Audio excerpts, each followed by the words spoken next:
Good day, everyone. Welcome to part C of lecture number 19.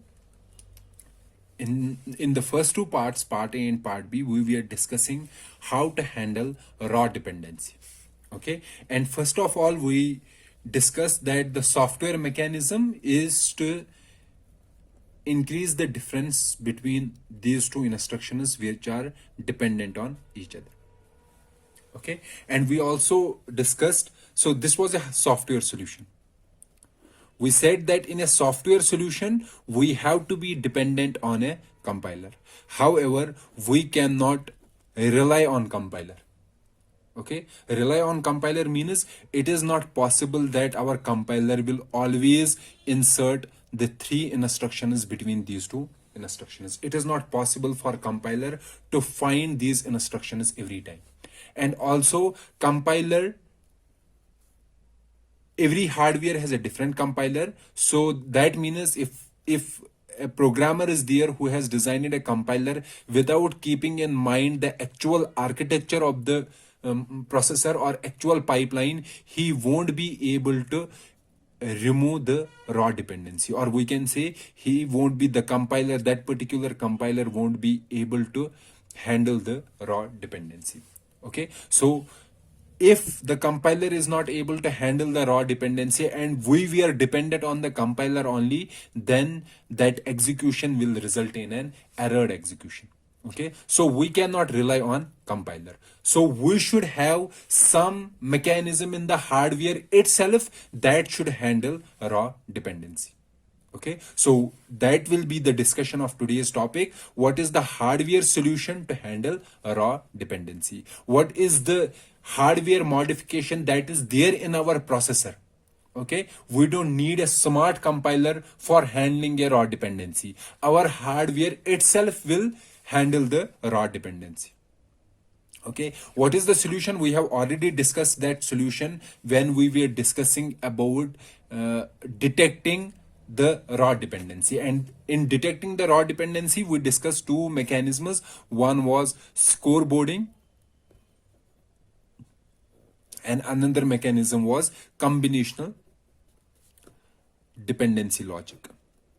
Okay, these were hardware mechanisms to detect a dependency. Okay, a raw dependency. Okay, so one hardware solution is that the solution is that if we found out that there is an instruction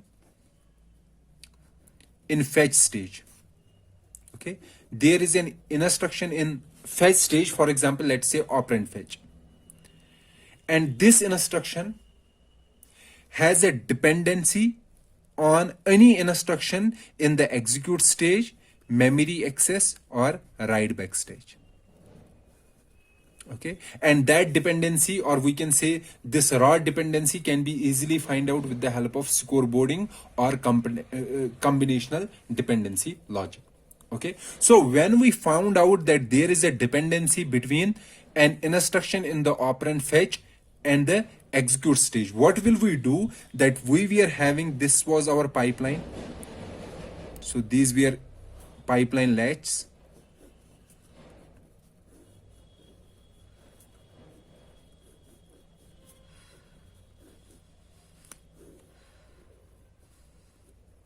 These were the 5 stages. Okay, this is instruction fetch, this is operand fetch, this is execute, this is memory access, this is write back. Okay, so we have found out that there is an instruction in operand fetch. Okay, instruction in operand fetch, and that particular instruction has a dependency on an instruction in execute or memory access or write back. Okay, what will we do? We will freeze this particular latch.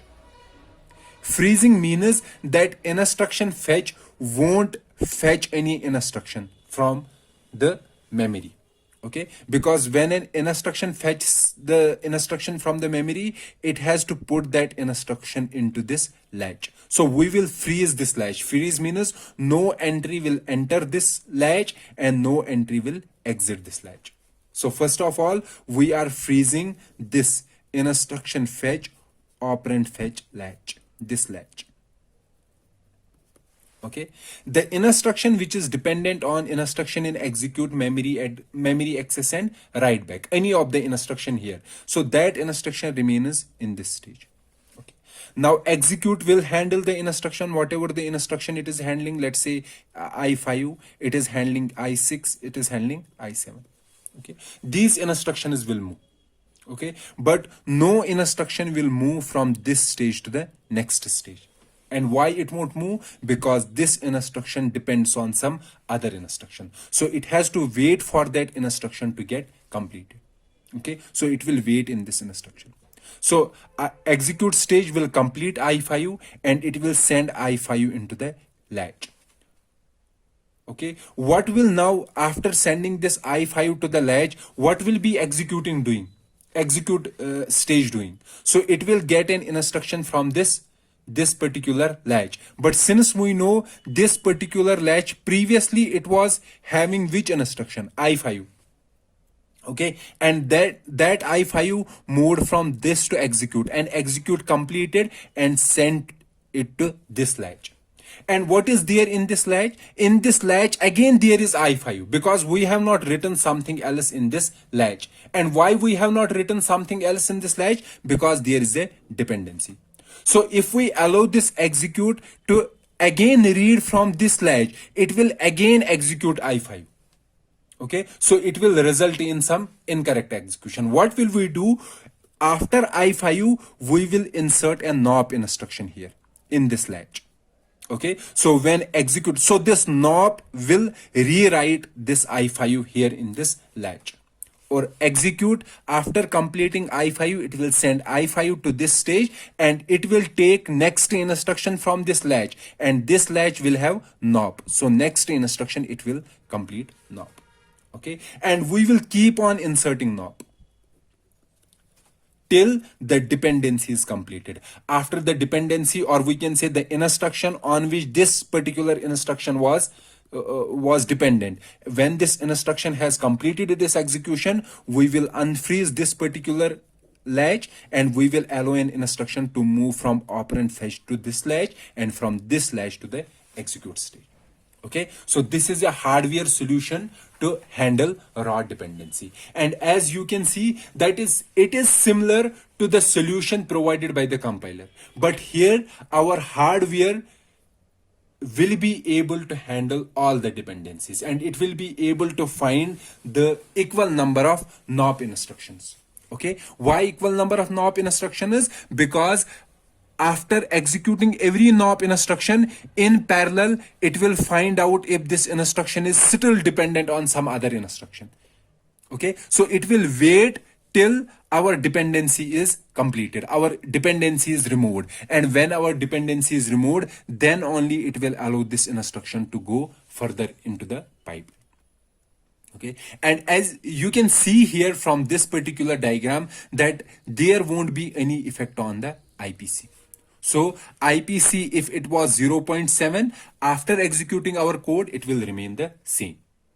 Okay, there won't be any improvement in the IPC using this particular hardware solution.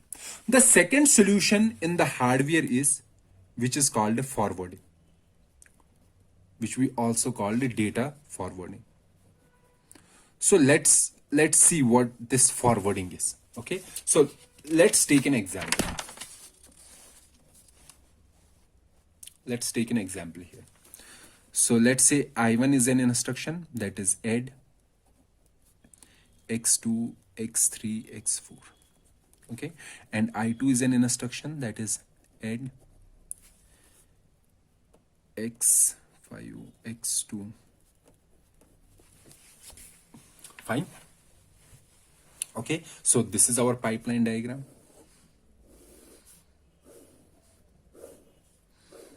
Let's make a pipeline diagram here. So here you can see that there is a dependency, raw dependency from I1 to I2. Instruction fetch, operand fetch, right, execute,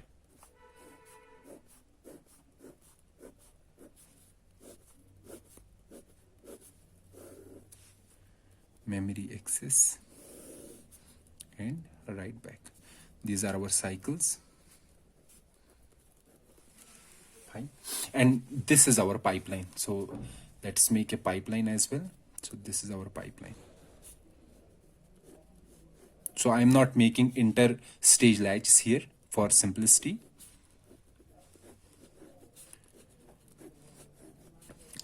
This is instruction fetch, operand fetch, execute, memory access, and write back. Fine. Now let's see here.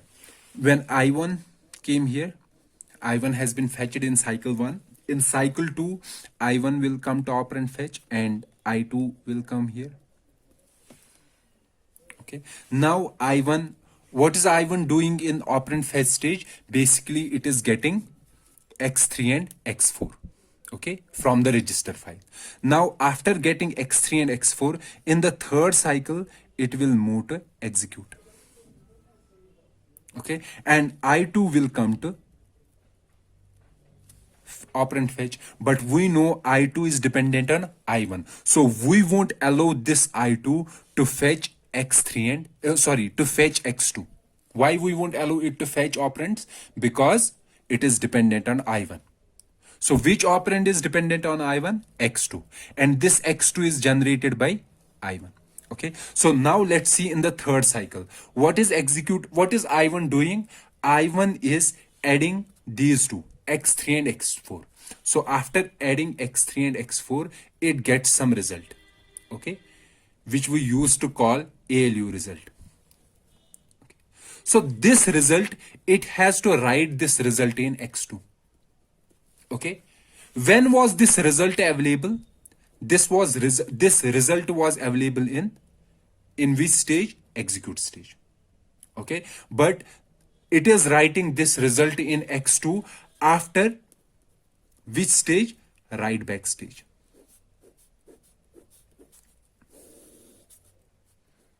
So after write back stage, at the end of fifth cycle, it will write this into X2. Okay, so at the end of fifth cycle. Then in the sixth cycle, we will allow I2 in the sixth cycle. So in the fourth, I2 remains in operand fetch. In fifth also, I2 remains in operand fetch. But in sixth cycle, we will allow I2 to read the operands. Okay, so it will now read the operands. And what are its operands? X2 and X6. Okay, so there is a delay of 3 cycles. These 3 cycles, and in the fourth cycle, it has performed its operation. Okay. However, this particular value, this value X2 value, it was available in execute stage itself. But we made this I2 to wait till the write back stage, because at the write back stage, this ALU result is inserted in X2. So we can do one thing. We will allow this I2 to go into execute stage. Okay. In the execute stage, what is I2 doing?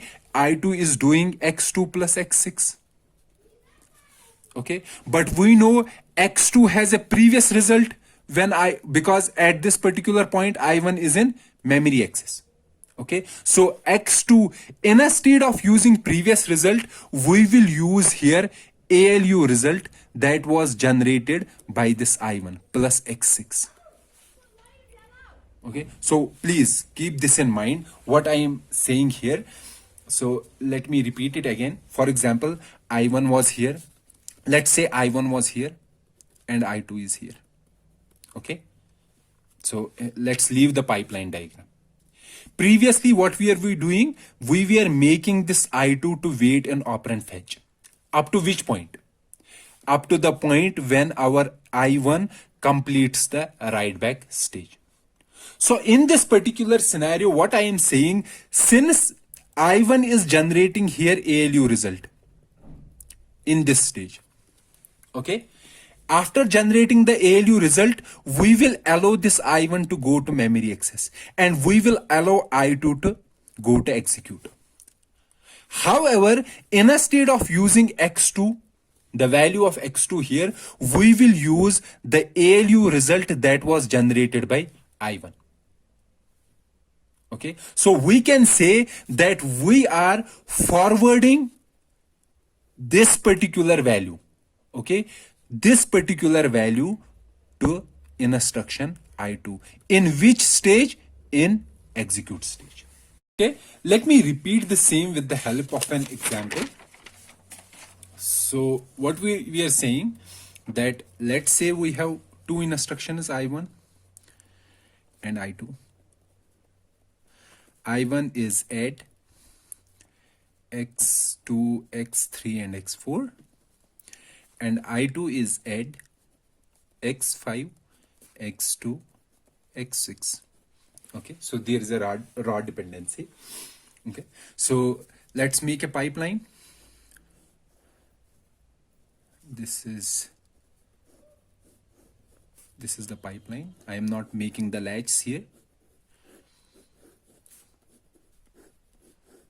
Okay, so this is instruction fetch, operand fetch, execute, memory access, and write back.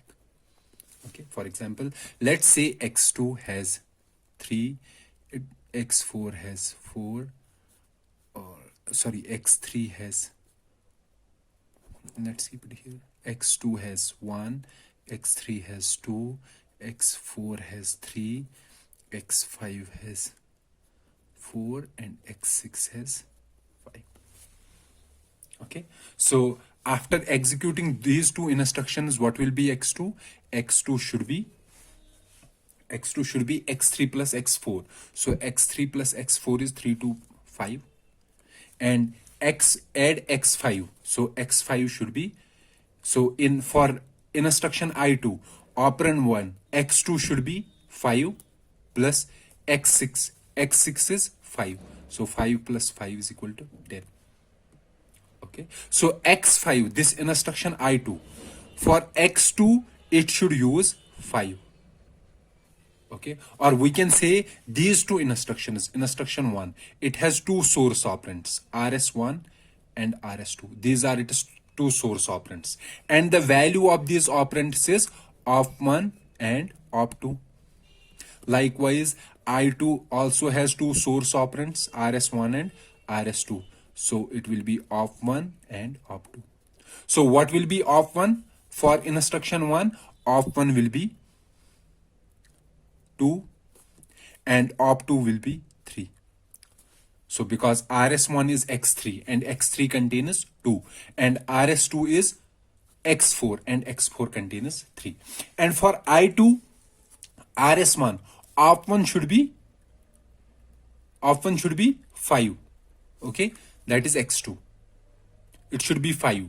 It should not be 1, because this instruction has to get executed after instruction I1, and instruction I1 makes x2 as 5. So op1 should be 5 and op2 should be 5, because op2 is x6 and x6 is equal to 5. Now let's take an example here. Instruction I1 comes here, operand fetch, instruction fetch.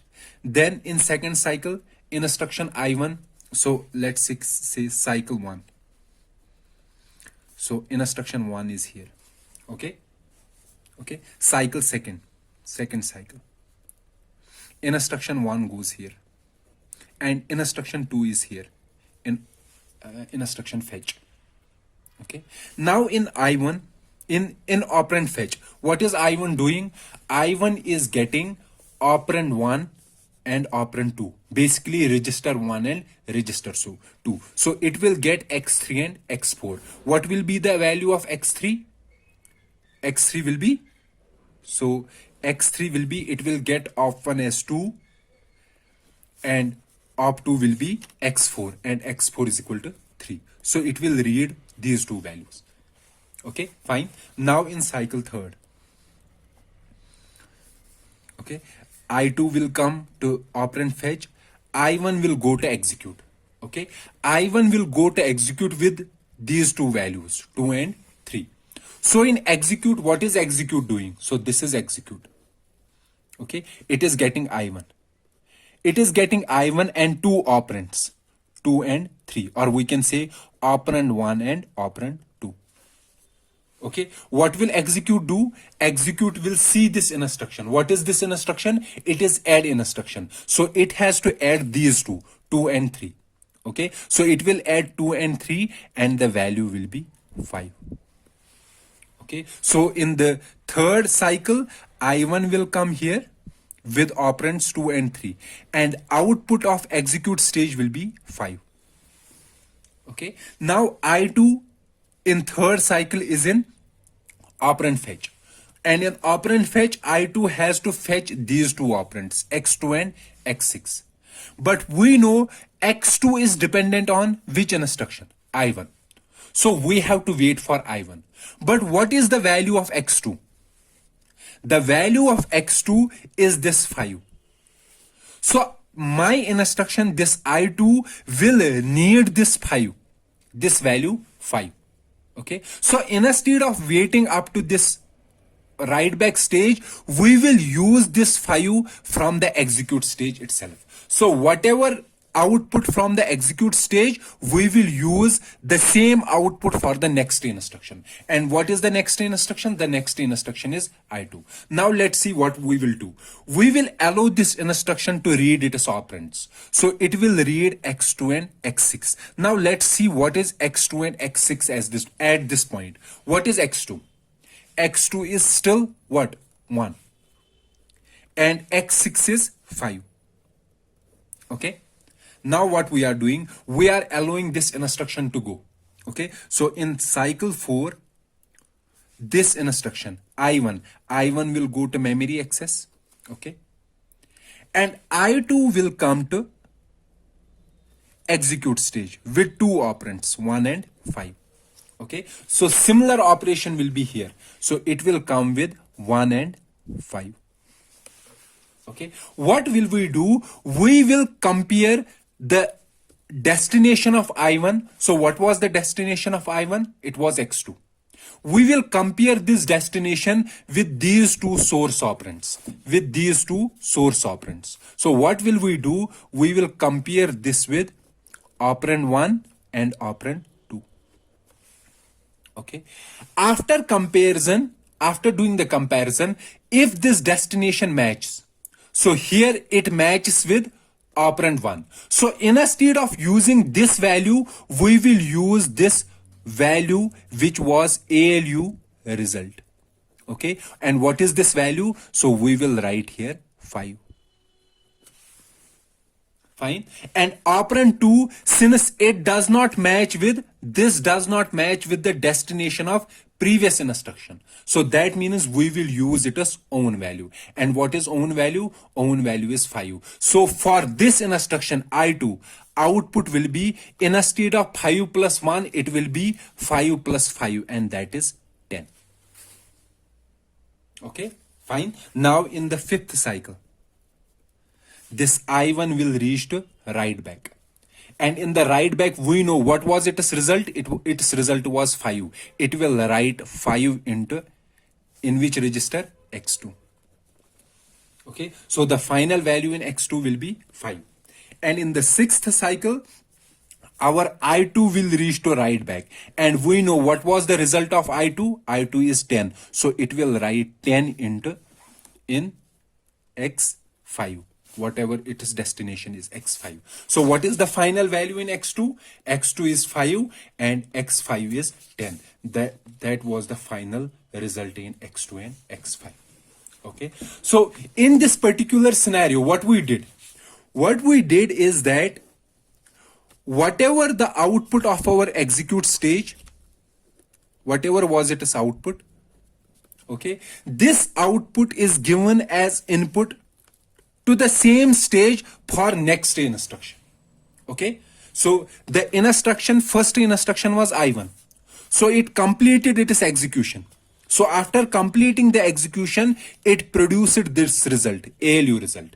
Now the next instruction which is coming is I2. So we will provide this result as input to the execute stage for the next instruction, and we know next instruction is I2. What we will do, we will see its source operands. So what are its source operands? X2 and X6. Okay, so instead of, we will compare these two source operands with the destination of previous instruction, which has completed its execution in the execute stage. If it matches, whatever matches, we will use this result here instead of using the result that is available or using the value that was available in the register file. So here we are forwarding the result from execute stage to execute stage. Okay, so we don't have to make this instruction I2 to wait in the operand fetch stage. We can directly pass the value from execute stage to execute stage. Okay, so in our previous scenario in raw dependency, for how many cycles our instruction has to wait? It has to wait for 3 cycles. But you can see that using this execute to execute forwarding, does our instruction has to wait? No, it does not has to wait. So using execute forwarding, we were able to eliminate these 3 cycles. Okay, so execute forwarding, not only, or we can say the forwarding technique, the data forwarding, this is called forwarding data. So we are forwarding from execute the execute. Okay, there are other possible forwarding scenarios also. For example, forwarding from memory access to execute, forwarding from write back to execute. But you having this raw dependency, for this particular dependency we are forwarding from execute to execute, and using this forwarding we are able to not only handle our raw dependency but also remove these 3 extra cycles. So this forwarding not only handles our raw dependency but it also improves our performance, or we can say it improves our IPC, instructions per cycle. Okay, so this is a hardware solution. Why it is a hardware solution? Because we have to modify our pipeline in hardware. We have to add some extra logic in the execute stage to check if the instructions are dependent on each other. Then only we can use this particular value instead of the value read from the register file. Okay, let me repeat this, what we are doing. So basically what we are doing is that in the execute stage, this was our execute stage. Okay, let's take the example of add. So we are doing the add. Okay, and add takes here 2 operands, 1 and 2, operand 1 and operand 2. Okay, so which operand should we use? So what we are doing, whatever is the value here, for example ALU result. Okay, what we will do, we will see this RS1 and this RS2 and the destination of the previous instruction. Okay, so we will take these two, RS1 and destination. We will compare these two. We will do a comparison. Okay, if it is true, so if they match, RS1 and destination matches, if they match, then operand 1 will be equal to ALU result. Else operand 1 will be the operand read from the register file. This is the operand read from the register file. So let me make the diagram again to make it clear. So from the operand fetch, this is our operand fetch stage. From operand fetch, we are getting 2 values, operand 1 and operand 2. Sorry, operand 1 and operand 2. Okay, and our execute stage is taking 2 values, value 1 and value 2. Okay, so it is also giving us ALU result. Fine. So this is operand 1, this is operand 2. So we have to choose from ALU result here and from ALU result here. So let's make in mux. So there will be only one output, 0 and 1. So here also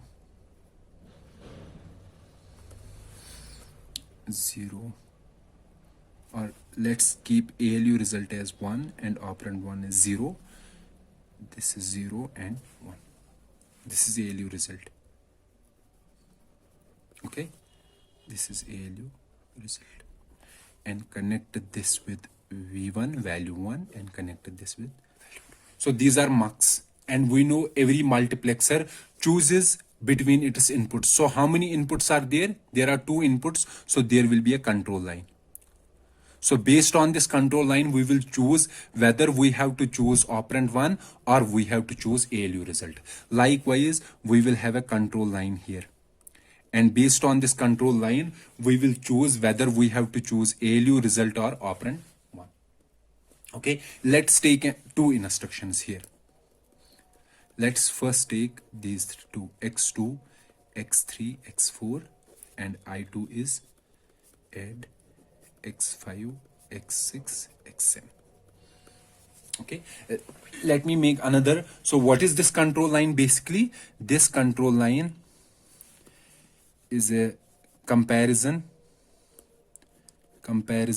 between RS2 and destination of instruction that has completed the execution. Okay, if this comparison is true, they match, okay, then we have to choose ALU result. If they don't match, we have to choose opt2. Okay, likewise here, this control line is a comparison between RS1 and destination of the instruction that has completed its execution. So now let's take these 2 instructions. So let's leave I1. So I1 has generated, so I1 has came out of this, it has generated ALU result. Okay, now comes I2. Okay, so for I2, what value should go here to the execute stage? We should let x6 and x7 to go here. That means x6 will be op1 and x7 will be op2. Should we use ALU result? No. Why? Because this particular instruction does not depend on the instruction I1. So we won't use ALU result. So what we are going to do when our instruction I2 reaches here? Okay, so we will do a comparison between RS1 and destination of this instruction and RS2 and destination of this instruction. Does these 2 match? No. Neither this matches nor this matches. So this will be 0, this will be 0. That means we have to choose the 0. 0 is op1 and here 0 is op2. So we are choosing x6 and x7. Okay, now let's take these 2 instructions. So I1 is same. Let's take I2 as add x5, x2, x6. Okay, now here I1 has completed and I1 has generated ALU result. So instead of using x2, what should we use? We should use ALU result. And for x6, we should use our opt2. Okay, so here we should use ALU result. Why? Because this particular source operand is matching with the destination. Okay, let's leave this instruction here. Now let's find out. So this instruction I2 reaches here, I1 has completed. So we will compare the destination of I1. So what was the destination of I1? X2 with these 2 source operands. So RS1 and RS2. What is source operand 1? Source operand 1 is X2. So we will do a comparison. Comparison is true. True means that which one should we choose? We should choose 1. 1 is ALU result. So here we are choosing ALU result. And we are also comparing this with RS2, but this comparison is false. False means 0. So we have to choose 0. So which one will go? Op2 will go. So in that particular case, we will add op2 and ALU result. We won't add this x2 and op2, but instead we will add ALU result and op2, because ALU result is the final value that will be stored in x2, and that final value was generated by I1. Okay, so this is our forwarding scheme where we are forwarding the result from execute stage to execute stage. We are having an execute stage and we are forwarding its result back to itself. And using this execute stage forwarding, we are able to handle raw dependency, and also we are able to remove penalty associated with raw dependency. Okay, so this is a hardware solution. And here we have only explained one type of forwarding, execute. But there are some other pipelines where there are different forwarding paths available. For example, there may be a forwarding from memory access stage to execute stage, or forwarding from write back stage to execute stage. We will see one kind of forwarding from memory access to execute stage, or memory access execute stage forwarding. We will see this kind of forwarding in our future lecture when we discuss our memory.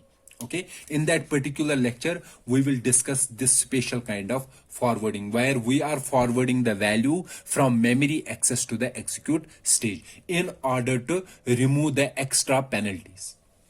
Okay, so this was all about the hardware solutions that are possible for handling raw dependencies. And as we said that one solution was to check the dependency between two instructions, and after checking the dependency, insert NOP instructions. Okay, instead of using the compiler, we will make hardware to insert the NOP instructions. Okay, the second hardware solution was forwarding, in which we are forwarding an value ALU result from the execute stage to itself. And using that kind of solution, we are not only able to handle raw dependency, but we are also able to remove the penalty associated with raw.